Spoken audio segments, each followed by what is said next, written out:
un sauce de cristal, un chopo de agua, un alto surtidor que el viento arquea, un árbol bien plantado, mas danzante, un caminar de río que se curva, avanza, retrocede, da un rodeo y llega siempre. Un caminar tranquilo de estrella o primavera sin premura, agua que con los párpados cerrados mana toda la noche profecías, unánime presencia en oleaje, ola tras ola hasta cubrirlo todo, verde soberanía sin ocaso, como el deslumbramiento de las alas cuando se abren en mitad del cielo. Un caminar entre las espesuras de los días futuros y el aciago fulgor de la desdicha, como un ave petrificando el bosque con su canto, y las felicidades inminentes entre las ramas que se desvanecen, horas de luz que pican ya los pájaros, presagios que se escapan de la mano. Voy entre galerías de sonidos, fluyo entre las presencias resonantes, voy por las transparencias como un ciego, un reflejo me borra, nazco en otro, oh bosque de pilares encantados, bajo los arcos de la luz penetro los corredores de un otoño diáfano.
kỳ cùng gì cả đâu, thoát ra khỏi cái kèn.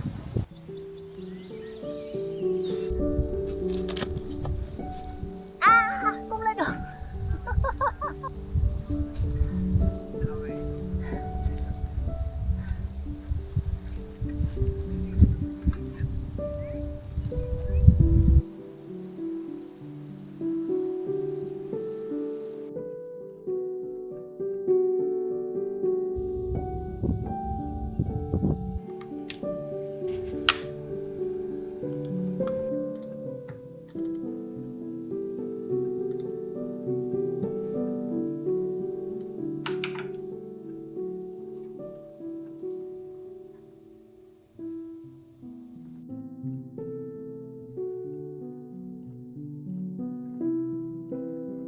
La desdicha como un ave